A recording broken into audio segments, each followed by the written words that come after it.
Yes, yes, y'all. We're back. JMHO, episode 3.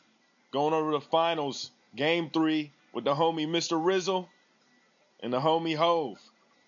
We've been looking forward to this. 3 days break between the last game. Game 2 was something else.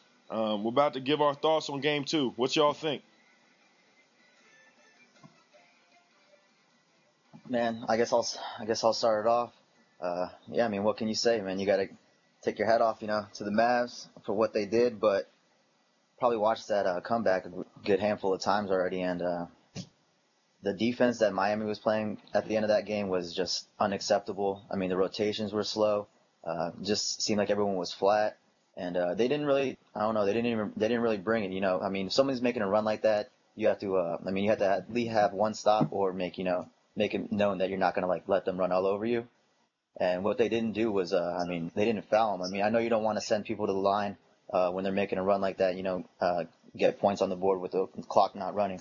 But I think a good hard foul or something in there might have changed, the rhythm of that, because everything they were getting was easy. I mean, they got two fast break layups.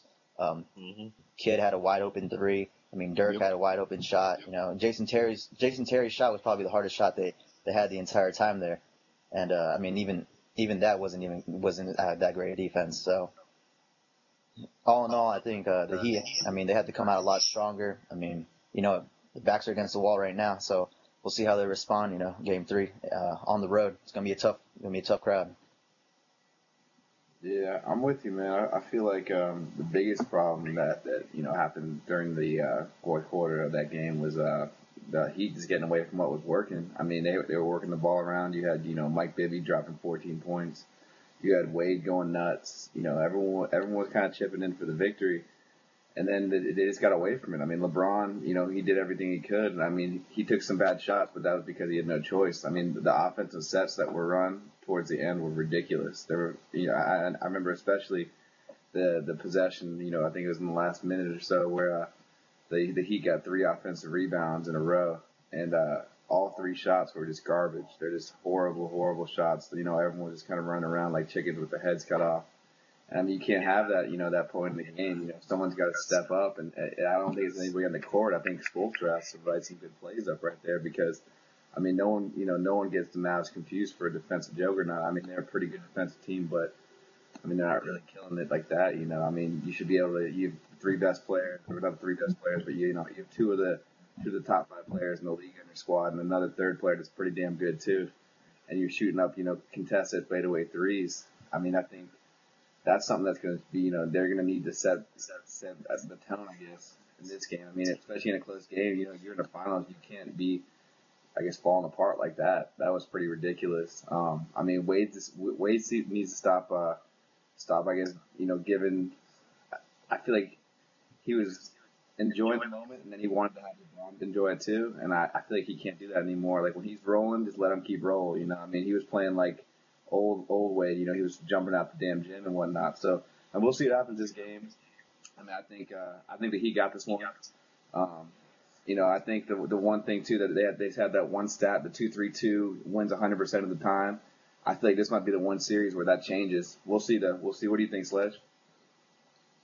Yeah, I think he made a great point about that one series where they got all those offensive rebounds. That was a very crucial series, and if they could have hit the shot during that stanza right there, that could have put the game at least out of reach. Because after that was over, there was probably a minute left in the game, so that was a crucial stand by Dallas.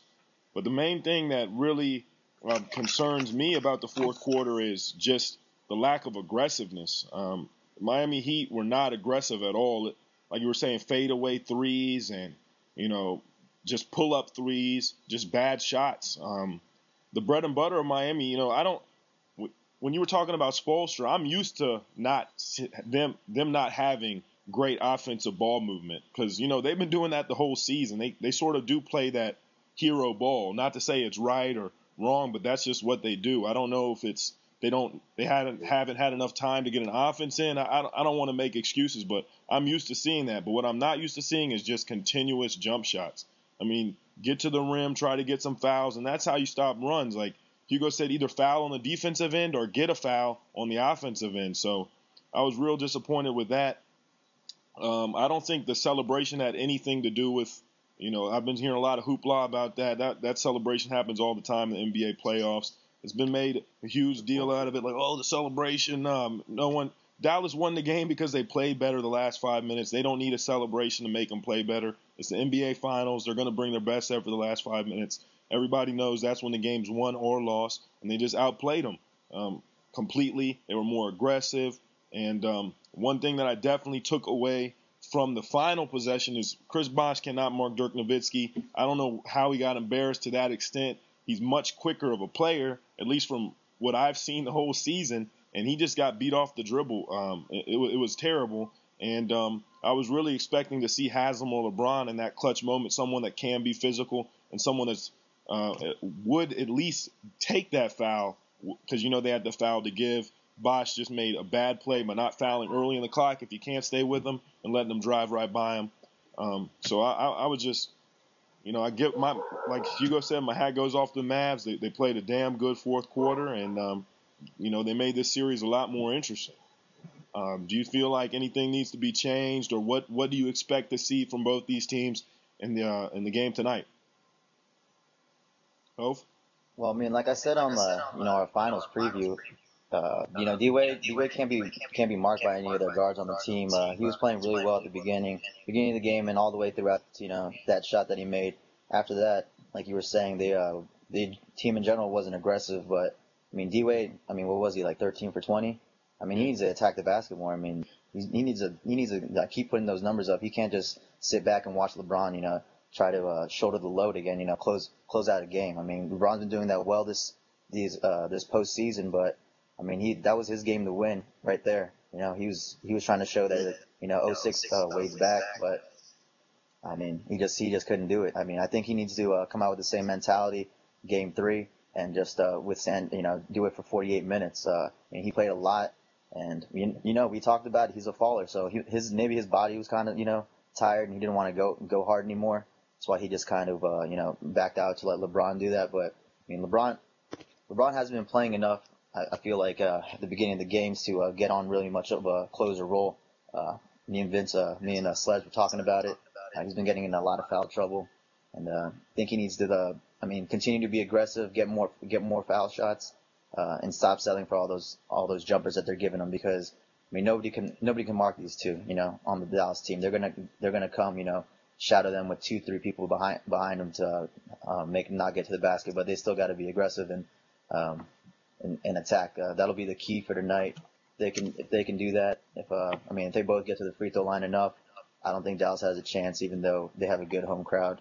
And yeah, I mean it's up to them too. I mean, Chris Bosh, he hasn't really shown up this series. He got embarrassed also the last possession, like you were saying, and I mean he needs to do something. He needs to put his stamp on one of these games. I don't know if it's going to be this game or what, but he needs one of these games in Dallas. He needs to come out and bang his body. He's taking way too many shots and not putting them in to be I don't know. He needs to do something. That's the truth.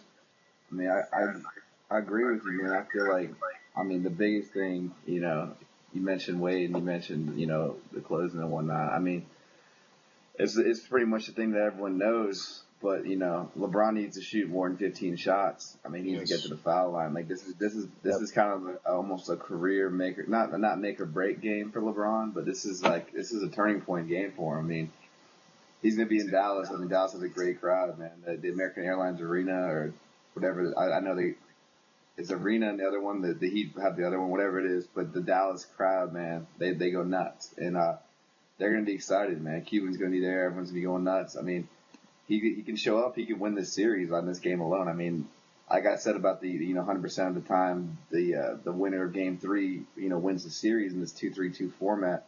I'm not saying that that's going to happen. I feel like my prediction is this series is going to be the one where that changes, because like I said, I think the Dallas Mavericks are going to win it. But I think the Heat got this game. I mean, LeBron needs to shoot, be a volume shooter again. I mean, I hate to say it. I know it's harder to say with two great players, Bosh and Wade on the squad, but he needs to shoulder the load. I mean, when he gets to the foul line 10 plus times, I mean, you stop runs, like you said, Hove. I mean, you control the flow of the game, and you get their best players in foul trouble. You get Tyson Chandler coming off the court. You got Haywood getting on the court. I mean, he's been playing okay ball, but he's still a pretty big downgrade, and he's a liability because he can't hit foul shots. So, I mean, I think that's going to be big. I think the Mavs are going to play tough tonight. I think it's going to be close. Dirk's going to play good ball again. I see Terry playing good. He always plays good at home. I think Barea is finally going to make a impact in this game. I think the difference is, though, someone else is going to step up. Maybe Bibby has another big game for the Heat. Maybe Mike Miller shows up. Maybe Haslam has another game like he had in, Game 6 against the Bulls? Or, no, excuse me, was it Game 4 against the Bulls? Either way, though, I mean, someone's going to step up and play big ball. I feel like it's going to go down to the wire. I don't think the Heat are going to win by more than 2 points, but I think LeBron's going to carry him. I think he's going to step up and just have that type of game where, that you say he's the best player in the world, like on a game like tonight. I'm hoping so, to be honest with you, because I don't want to hear the bullshit that's going to come out of everyone's mouth if he doesn't show up tonight, So, yeah, man, that's what I think. I don't know. What do you think, Slash? Hey, I definitely agree with the point that, the Game 3, the winner of this in this format, the 2-3-2, they win 100% of the time. I think it's going to be broken, but I see Dallas winning this. Call me crazy, but I don't know. This is going to be the Heat's backs have been against the wall the whole season. They've just recently started to get people on the bandwagon. Maybe they need to get their backs against the wall again, like they did. When they lost those 5 games in a row, you would have thought it was the playoffs, how much coverage they were getting, how many articles were being written. So, they're used to this. They're used to having their backs against the wall, and hopefully they'll be able to recover. I think the Mavs are going to get a great boost from their home crowd.